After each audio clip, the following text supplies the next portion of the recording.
क्या है? कारक। आपने को पढ़ना है कारक और उपपद ज्ञान। भाई कहने का मतलब ये है कि कौन से कारक के साथ कौन सी विभक्ति आनी चाहिए, कारक कितने होते हैं और कौन से कारक में कौन सी विभक्ति आती है। हिंदी के हिसाब से अपन साधारण भाषा में पढ़े हैं तो कर्ता कारक कौन सा हो गया? पहला कर्ता कारक। और इसमें चिन्ह कौन सा लगता है? ने। कौन सा चिन्ह लगता है? ने। उदाहरण के लिए अपन समझे तो एक वाक्य है, राम ने पत्र लिखा।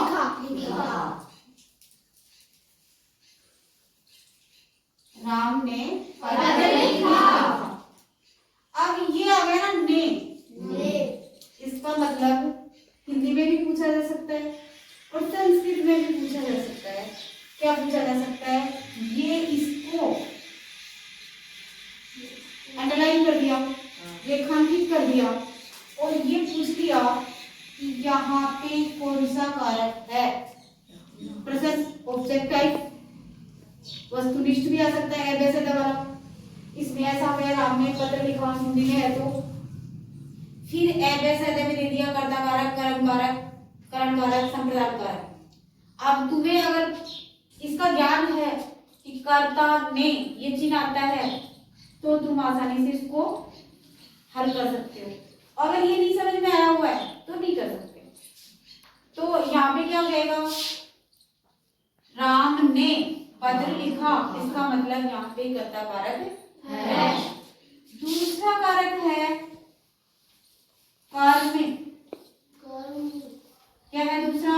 कर्म कारक। और कर्म कारक में क्या होता है? को चिन्ह आता है। चिन्ह क्या आता है? को।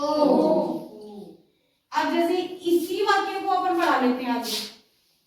यही जो वाक्य था ना, इसी को पढ़ाकर देख ले। कैसे? राम ने श्याम को पत्र लिखा। राम ने श्याम को पत्र लिखा। यहाँ पे तो कर्ता कारक था और यहाँ पे कौन सा कारक हो गया? कर्म कारक। कौन सा हो गया? कर्म कारक। अब देखो, ये जो कर्ता कारक है इसमें कौन सी विभक्ति होती है? हमेशा प्रथमा विभक्ति। कौन सी विभक्ति होती है? प्रथमा विभक्ति। संस्कृत के हिसाब से देखें तो इसमें कौन सी विभक्ति आएगी? हमेशा प्रथमा विभक्ति। कि जैसे अपन कहते हैं बालक जाता है, बालक जाता है, तो कर्ता कौन है इस वाक्य में? कर्ता कौन है? बालक है ना।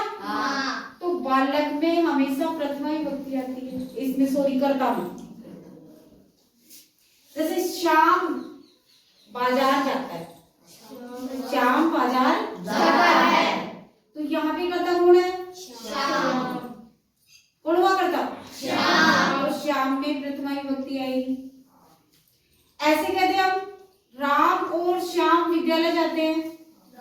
राम और श्याम विद्यालय जाते हैं। यहाँ पे कर्ता कौन हो गए? राम और श्याम हो गए। तो राम और श्याम में प्रथमा विभक्ति आ गई।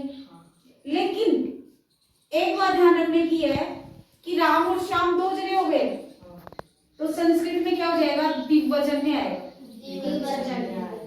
किसमें आएगा? द्विवचन में आएगा। अगर राम की या श्याम की अकेले की बात होगी तो एक वचन, अगर दो की बात हो रही है तो द्विवचन। और यदि हम कहें कि वे सब बाजार जाते हैं, वे सब बाजार जाते हैं की बात हो गई ना, तो फिर प्रथमा विभक्ति का ही बहुवचन है। एक है तो प्रथमा का एक वचन, दो है तो द्विवचन और ज्यादा है बहुवचन हो जाएगा। तो कर्ता कारक में समझ में आ गया, कर्ता कारक में हमेशा प्रथमा विभक्ति होती है। कर्म कारक में हमेशा होगी द्वितीय द्वितीय विभक्ति। कौन सी विभक्ति होगी? द्वितीय। द्वितीय। द्वितीय। जैसे राम शब्द बोलते हैं अपन, प्रथमा में क्या बोलता है? राम में राम है, रामौ रामः। राम है, रामौ रामः। द्वितीय में कैसे बोलता है? रामम रामौ रामः। रामम रामौ रामः। तो एक वचन के लिए रामम, द्विवचन के लिए रामौ और बहुवचन के लिए रामा। तीसरा है करण कारक। करण कारक। इसमें कौन सा चीज लगता है? से आता है, लेकिन इस से किस चीज में आता है? द्वारा के अर्थ में। द्वारा के अर्थ में।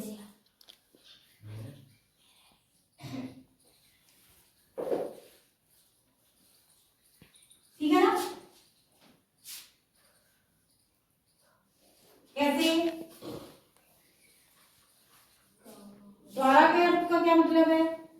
कोई भी काम हम करते हैं तो किसी दूसरे साधन की सहायता से वो हो रहा है, तो वहां द्वारा के अर्थ में हो गया। जैसे राम पेन से, मतलब कलम से पत्र लिख रहा, बालक गेंद से खेल रहा है।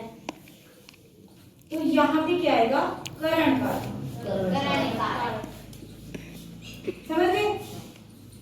इसमें हमेशा होती है कौन सी विभक्ति? तृतीया।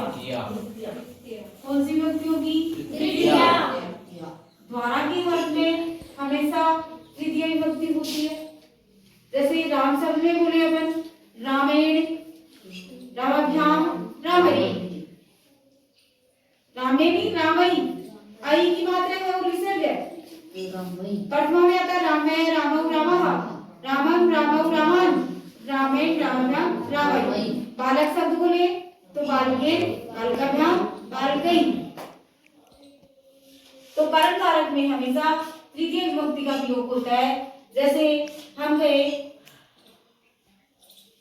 कि बालक किसान हल से खेत जोतता है। किसान हल से खेत जोतता है। तो खेत जोतने का काम किससे हो रहा है? हल से। तो हल से जहाँ आ रहा है, से जहाँ लग रहा है, उसमें तृतीय विभक्ति होगी। समझ गए ना? चौथा कारक है कर्म में कर्म को कर्ण से संप्रदान के लिए। संप्रदान मतलब इसमें क्या आता है? चिन्ह क्या आता है? के लिए। के लिए क्या आता है? के लिए। जैसे हम गए पिता पुत्र के लिए फल लाया। पिता पुत्र के लिए फल लाया। और इस वाक्य में पिता पुत्र के लिए आ रहा है, पुत्र के लिए। फल किसके लिए लाया? पुत्र के लिए। पुत्र के लिए लाया ना? तो इसमें पुत्र में चतुर्थी विभक्ति होगी। इसमें संप्रदान में चतुर्थी होती है। कौन सी विभक्ति होती है इसमें? चतुर्थी। कौन सी विभक्ति होगी? चतुर्थी। चतुर्थी विभक्ति के रूप कैसे चलते हैं? कैसे चलते हैं? राम में समझ लो, बालक में समझ लो। रामाय, रामाभ्याम, रामेभ्य। बालकात्, बालकाभ्याम, बालकेभ्य। समझ गए? अब देखो पांचवा कारक कौन सा आता है? आपादान। आपादान से। आपादान से। इसमें भी से आता है और करण में भी से आया था। इस अंतर को देख लो, यहाँ भी से है, यहाँ भी से है, तो वे एक जैसा मत कर देगा। क्यों? अंतर क्या है? इसमें द्वारा के अर्थ में आता है और ये अलग होने के अर्थ में आता है। ये से कहाँ आता है?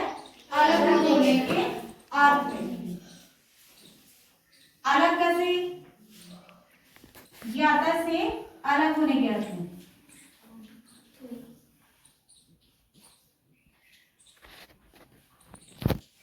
अलग होने के अर्थ में। अलग कैसे?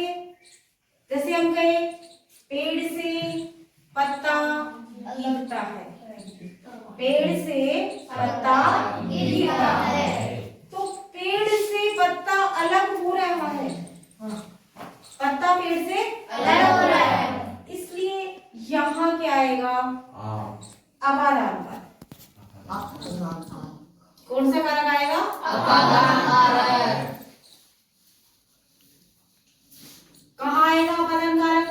जैसे ये गया पेड़ से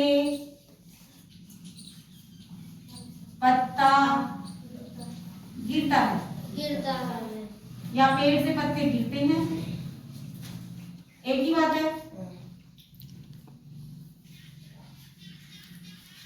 ये मतलब नहीं बहुवचन हो गया, तो पेड़ से यहाँ से क्या लग रहा है? वहां पंचमी विभक्ति होगी। जैसे रामात रामाभ्याम रामेभ्य, नहीं रामात रामाभ्याम रामेभ्य, सॉरी। तो वृक्षात क्या हो जाएगा इसमें? वृक्षात। वृक्ष शब्द के रूप वैसे चलेंगे ना, तो यहाँ पे वृक्ष पेड़ को कहते हैं संस्कृत में वृक्ष, और ये पंचमी विभक्ति में हो जाएगा वृक्षात। अब छठा क्या है? संबंधित। संबंधित षष्ठी संबंध कारक। इसमें क्या होता है? संबंध कारक में क्या होता है? का के की। कौन सा चिन्ह जुड़ता है? का के की।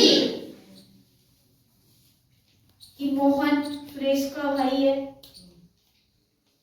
आ गया ना? श्याम के पिताजी का नाम रामदास है, का लग गया ना? गीता की बहन बाजार जा रही है, की आ गया? तो का के की जहां जुड़ रहा है वहां उसमें षष्ठी विभक्ति का प्रयोग होता है, संबंध कारक होता है, और वहां षष्ठी विभक्ति का प्रयोग होता है। लिख लिया नहीं? अब है सातवां, क्या है? अधिकरण कारक। अधिकरण कारक। इसमें क्या होता है? अधिकरण कारक में क्या होता है? में और पर। में और पर।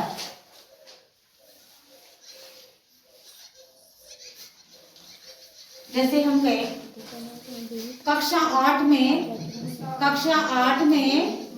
20 बालक हैं, कक्षा 8 में 20 बालक हैं, तो कक्षा 8 में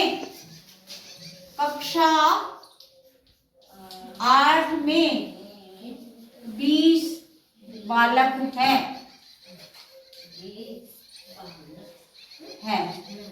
ठीक है? तो कक्षा 8 ये जो है ना, या सिर्फ अपन ये कहेंगे 8 नहीं कहेंगे, इसको कक्षा भी कह सकते हैं। कक्षा में ऐसे कहे कि हमारे विद्यालय में विद्यालय में